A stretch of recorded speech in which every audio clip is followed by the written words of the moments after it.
Hello everyone, I'm Irma Baker. Welcome to our show. So glad to have you with us today. And I think we're going to offer an opportunity for you, something maybe you haven't thought about, but to get you out of the house in the winter. Our guest today is from the University of Akron. His name is Scott Roberts, and he is the Assistant Director of the Adult Focus Department. Scott, it's so wonderful to have you with us. Thanks for having me in, Irma. This is a great experience. Thank you. Well, I heard about your program there, specifically a 60-plus program.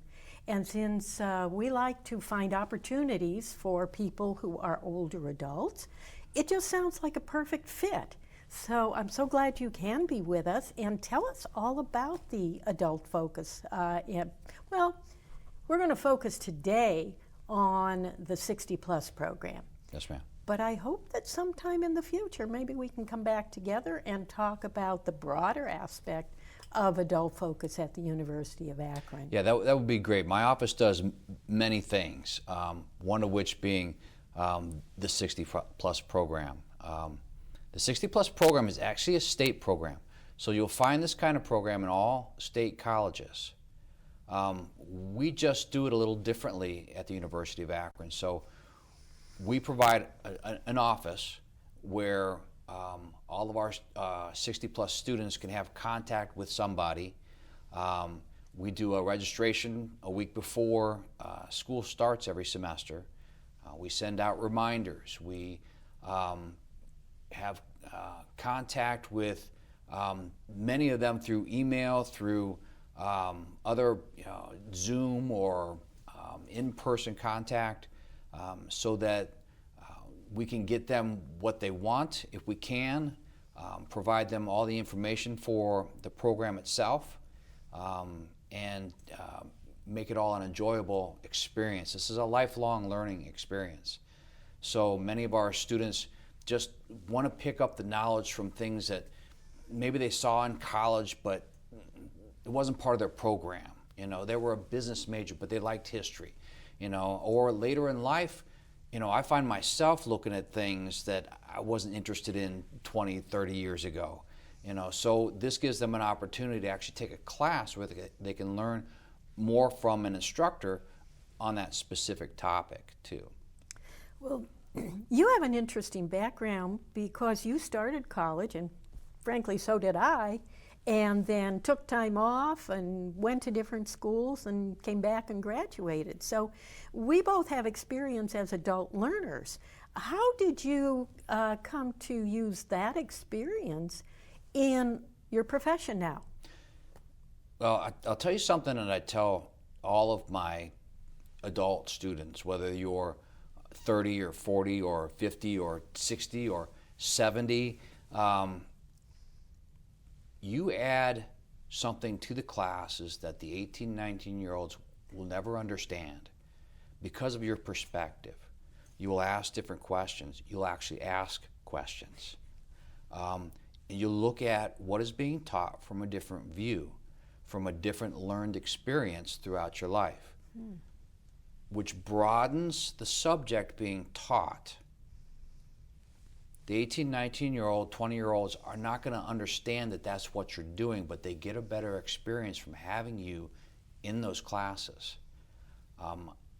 From the adult perspective, as I was going through the last part of my bachelor's degree in my 30s, talking to the 18, 19-year-old students that were in my classes,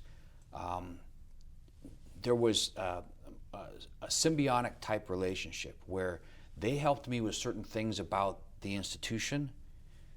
I helped them with certain things about understanding the material that they were being presented. So it's almost a parent-sibling type relationship, but that works very well in a classroom setting and very well for learning that kind of materials. That's a different perspective. I think a lot of people, as they get older, are nervous or anxious about going back into the educational environment. But it sounds like that your program is very welcoming to older adults. I know you said that, yeah, it's a state thing, and and all state institutions are supposed to have that, all state colleges and that. But I would imagine the attitude and the perspective of the individual university affects how older adults are accepted into the environment. Right. And I have a number of instructors that enjoy having the adult students because they don't need as much supervision, and they can actually provide some supervision, and they do ask the questions that the 18, 19-year-olds are thinking but just are afraid to ask. My 60-plus crowd is way less afraid of, conversing in class than my 30 and 40-year-old students are. So the 60-plus program, I have clusters of people in that program who take a class or two together.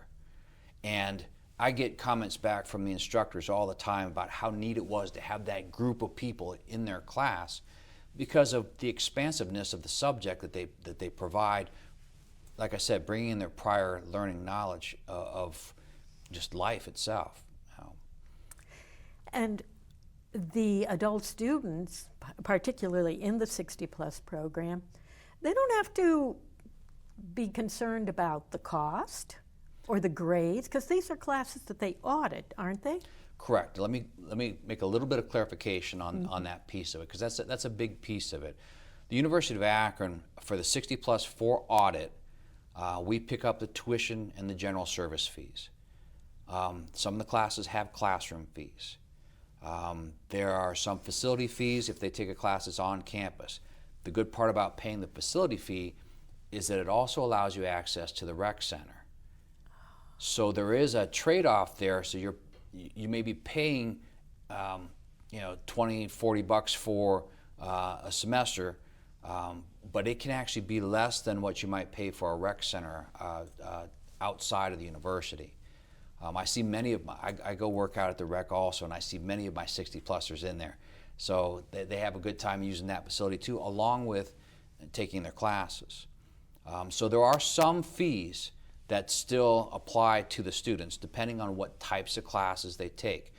Now, over the last almost 2 years now, everything went online. And our online classes that aren't on campus have very few fees attached to them. So there are some of my students who have signed up for online classes that had no payments at all. Some of the online classes still have online content that has a cost to it, anywhere from $5 to $50, $60, depending on if that e-content is the book for the class. Some of my students don't want the book, they just want to listen to the lectures. I have a way to have that fee removed then. Parking pass, if they're going to take a class on campus, they have a choice of either coming in and paying at the meter or buying a parking pass, which is part of the cost that they might incur as a 60-plus for audit student. And the audit side of it, you are correct.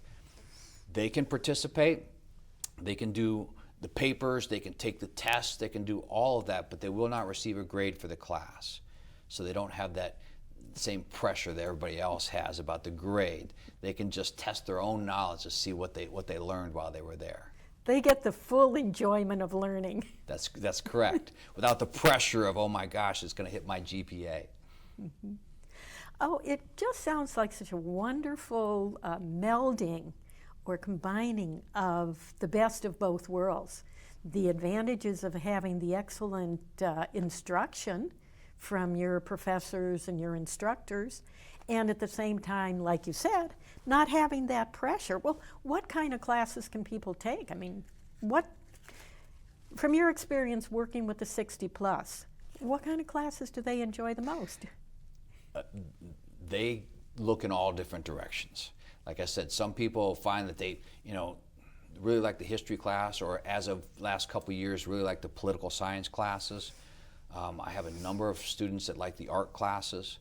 So what the 60-plus is designed for is to pick up the open seats from the classes. So if a history class, U.S. history class, seats 35 people, and by the week prior to the semester, there are 2 seats open, then I can put a 60 plus for audit into one of those 2 seats. So we're trying to pick up the empty seats that haven't been assigned. I do have some students that like to take specific things, and those things might be full by the time they get around to being able to register. So we encourage them to contact the instructor and ask for permission. Some of the instructors will say, no, that's fine, you can come in, because being audit, they don't have to do all the necessary stuff for the grades and all that. So sure, come in my class. Some of the instructors, I don't have any more seats in my class. Well, I would imagine for some also, it's the facility limitations. Correct. Especially, I would think in something like an art class, you only have so many easels. You only Correct. have so, or chemistry class, you only have so many positions with the right equipment. Right, and where something like chemistry lab is more structured that way, the art people have been very good about providing space. If they need to squeeze in another easel over here, or give somebody in a class time other than the actual class time to use the pottery facilities. They've been very good about doing stuff like that, and we have a number of the 60-plussers that really enjoy doing the hands-on art crafting stuff from our art department. Is that something that is going to be available on campus? Are things easing up on campus in terms of what's available? Yes, we've been opening up more and more, and hopefully it progresses. Our rates have been very good about the COVID, and so we have availability to have more in-person classes. So we've been doing more, and we hope to continue to open up to more in-person as we go forward. Oh, it's going to be so good to see this finally get under control. I agree. So that we can get back to that kind of, wow, we've got all these choices. Because it's communal. The 60 plus, like that, we used to do the registration in person, and it became a big cluster because all the 60 plusers like to come exactly when the doors open. So we would open and we would start doing the registration at 9 o'clock. On those days, I would walk in about 7:30, and there would be at least 1 or 2 people in the hallway. And by 9 o'clock, there would be sometimes 35, 40 people waiting to start enrollment. But what happens there is that they all start to talk to each other. We put out coffee and donuts, so they have something to eat, something to drink, and they start, just chatting amongst themselves, and it became a nice little get-together while they're waiting to enroll in their classes. This is such a totally different environment than you think of with perhaps our own educational experience, when you would be there with 300 incoming freshmen, and everybody had to be at the right place at the right time specifically and all that. Right. But I am really being impressed by what you are saying about this communal atmosphere, this opportunity to be comfortable in it. And I hope we can get back to that. Right now, and over the last 18 months or so, what we've been doing is a lot of Zoom, a lot of phone appointments.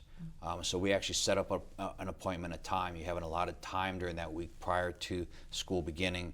You call in, or I call you, and we set up your classes. So there's less of that gathering, but hopefully if we can open up more, it won't happen this coming spring, but hoping next year and into the following years that we can get back to more of a communal type process. So then people don't have to just register online. They can actually work with you or someone from your department. They have to work through our office. At this point, we don't have an online system where you could do it yourself. It has to come through my office, because in order to put you in a class for audit, there are certain people that have the ability to do that. My office does. Most of our students, most of our advisors on campus don't. So in order to put you in correctly, you have to come through our office. Also, we can track that then for any kind of state records that we need to provide there. Oh, that sounds marvelous, because I'm sure there are people watching and say, boy, you know, this sounds good. I'd love to take advantage of that, but I hate working on a computer. So they can talk to you directly and get set up in their classes, and then all the digital stuff they need to know is how to tune in. Pretty much. We do have them, because when you come in, you have access just like a normal student. You'll get a student ID number. You'll get a University of Akron email address. You will get access to your, what we call our My Akron, our student portal, so that you can go in, because when we talked about fees before, that's where you can actually pay your fees, is in your student portal. So there is some of those pieces that you still need to learn. I do have an orientation piece that takes you through some of that.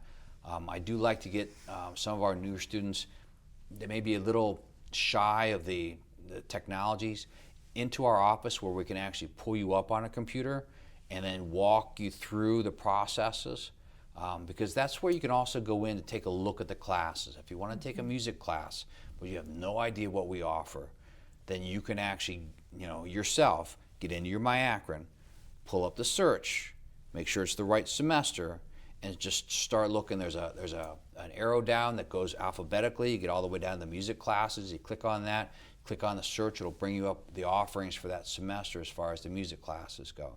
Then it also tells you whether the classes are full or open.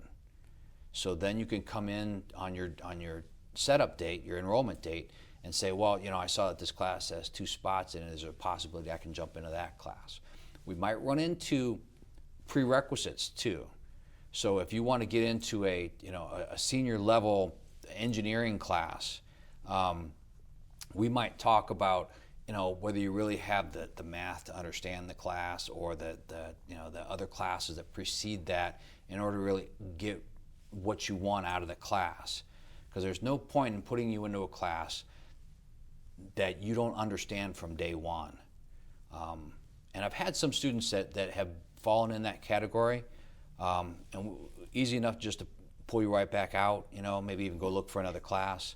But up front, we're probably going to look and talk about prerequisites, although some of those we can go around, but we want to make sure that you're going to understand and enjoy the class, and bring into it what you need to be able to understand and enjoy the class. It sounds like it's really made with everyone in mind, the instructors, the institution, and of course the people who want to become part of your 60+ program. Right, right. Well, what are the questions that people most often ask you? What are the things that maybe surprise them, or just, are there any questions you get that, oh my goodness, never thought of that? That does happen. Not so much anymore. You know, I've been handling the 60+ program for a little while now, and so nothing much surprises me anymore. But most of the questions are, what can I take? You know, what kind of classes do you have in this area? I want to write a book. What classes do you have that can help me do that?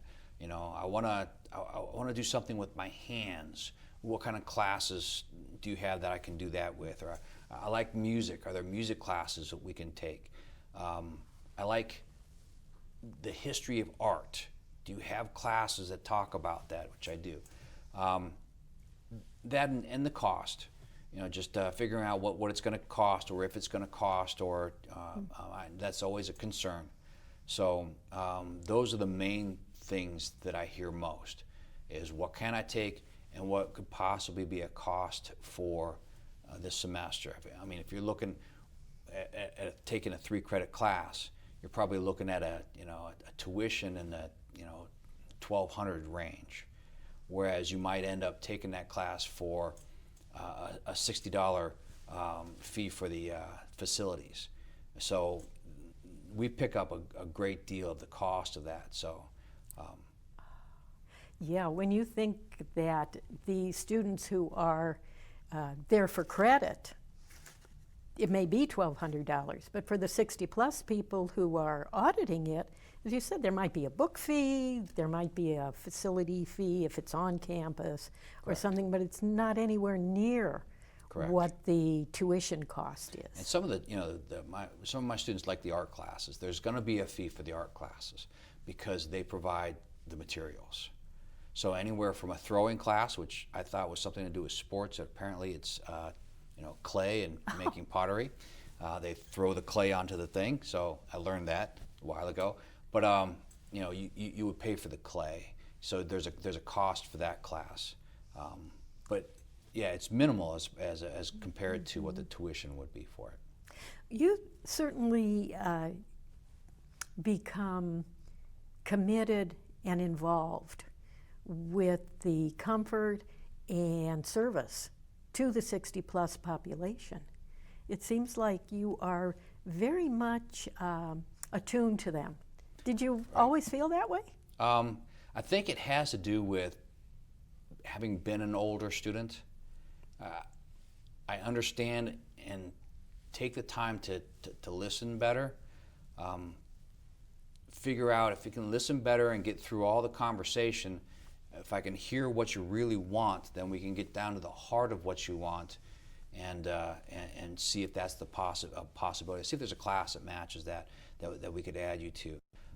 But I think just having been through the process as an older person, I can deal with the older population in a better understanding of what they're looking for. How do people get in touch with you? How do they start the process? It's all on our website, uakron.edu/60. The application is there. My information is there. My information is all over the Adult Focus website, Scott Roberts. The phone number for the office is 330-972-5793. You can reach me actually through multiple email addresses. The 60-plus, written out 60-plus at uakron.edu comes to me. That's the one we have on the screen right now. Correct. Adult Focus at uakron.edu comes to me. And then, of course, my email address, which is ssr4@uakron.edu. They all come to me anyway. So. And that 4 is the numeral 4. Correct. Yeah. So anybody watching right now, if they want to take advantage of this or find out more information, they're going to work directly with you. Pretty much. I have my student assistants that help, and everybody, come registration time, everybody pitches in. So I have another assistant director, David Marsteller, my boss, Laura Conley, who is the director of Adult Focus. Everybody takes a part and helps with the enrollment process. What do you think, or have you heard from these students that they find most satisfying about being part of the program? I think a lot of it is just getting a chance to learn from an instructor who is a very good instructor as opposed to what they can find on the internet. But in a classroom environment where they're focusing in on something that they always wanted to learn about. I always wanted to know what happened in the Renaissance period. I always wanted to learn more about U.S. history from this period to this period, and they enjoy those types of things to the point where they're coming back for the next one. Oh, I enjoyed that class. I enjoyed that instructor. So sometimes it has to do with the instructor in that area, and they just want to take that instructor's classes. So that person taught great. What's his next class? I haven't taken that class. Let's take that class. Then it becomes a continuing, repeating process that people are coming in and maybe taking one class or 2 classes and like it so much that, well, I'm going to do it next semester, and then I'm going to do it next semester. Right. Or they come in for a language. Going on a trip next summer. So we're going to Spain. So for fall and for spring semester, we're going to take Spanish classes so that we can at least know something prior to our trip coming up in the summertime.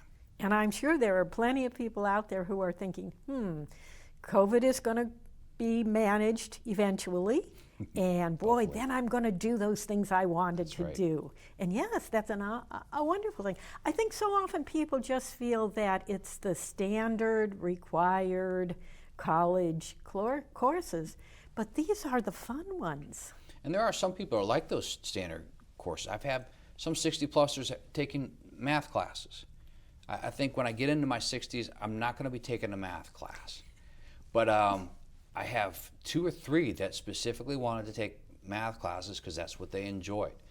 So we have the spectrum out there, and through the office, through that whole week, you will see anywhere from art history to mathematics to the art classes, a wide variety of different types of classes that people like to take. It's a wonderful opportunity, and we are so lucky to have it available here in our Northeast Ohio area. I think that there are just so many things. I've always enjoyed taking adult education classes, and they're the kind that you talked about, the fun ones, the ones I had no chance to do before. Well, I'm so glad we had the chance to have you with us today, and I hope you've all enjoyed learning a little more about this 60-plus program at the University of Akron. So, Scott Roberts, thank you so much. Thanks for having me, Irma. And thank you all of you for viewing. Have a wonderful day. For RSVP, I'm Irma Baker.